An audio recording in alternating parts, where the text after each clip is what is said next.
So how possible is it that part of this is just that Americans don't like Democrats in Congress much at all? Yeah, I think this is a big part of it. The Democratic Party in the minds of the American public are weak, to quote the great Tony Blair. I mean, just look at this. Just look at these net approval ratings of Democrats in Congress. In late February, at the beginning of the war, it was minus 41 points, minus 39, minus 39. And so you're just looking at these numbers right here, and you go to yourself, no wonder what's going on at this point, that Democrats simply put cannot take the ball and run with it and actually in the polls be trusted more and run, because the Democrats in Congress simply put are not well liked. In fact, these are the three lowest on record in terms of percentage points for the approval for Democrats in Congress. So it all puts together a picture. Donald Trump and Republicans may not be liked, but Democrats in Congress are really hated. Democrats in Congress are really hated. Straight into my veins. That, gang,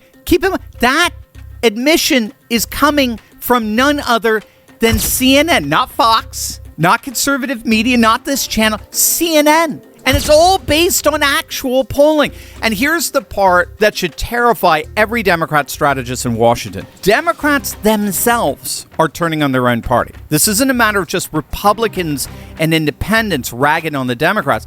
It's their own membership that's souring on the party. A Gallup poll found Democrats' positive views of their own party have dropped by double digits, roughly 12 points just this year alone, to now the lowest reading in that question's history dating back to 2001.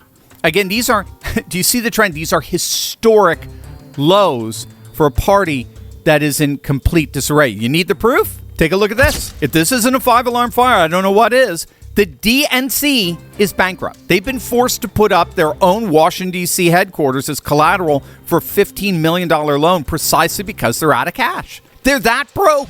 It's the largest off-year loan the DNC has ever taken out in its history. You see the historical pattern here. Again, we're looking at historic crisis after historic crisis. When a fire starts, the last thing you want to be doing is scrambling for some complicated solution. And that's exactly why I want to tell you about the Sierra Madre fire blanket. If you're looking for a simple, practical way to add another layer of protection for your home, your vehicle, and the people you love most, check out the Sierra Madre Fire Blanket today. It's a small thing to keep on hand, but in the moment you need it, it can make all the difference. Click the link below to get yours today. As of June 30th, the DNC sat with $18.5 million in debt against just $16.3 million in cash raised on hand. Compare that to the RNC, which had $130 million in cash and zero debt. Zero. They're outraising the Democrats 7-1.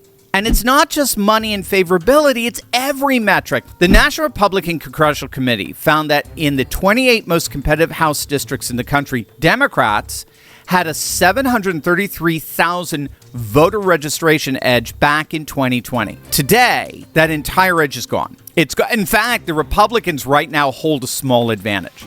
The Keystone State of Pennsylvania. The GOP posted a net gain of 9,469 registered voters, giving Republicans an overall lead of 56,000 for the week, and a cumulative gain of nearly 75,000 registered voters since this past. That's a second straight week of multi-thousand voter registration gains for Republicans, clawing back a massive chunk of ground the party had lost over the prior couple of months due to Democrat primaries and their voter registration efforts, which, as it turns out, were very impressive but temporary. All 67 counties in Pennsylvania, all 67 today, are more Republican and less Democrat than they were for the November 2024 election. Every single county in the Keystone State has turned right.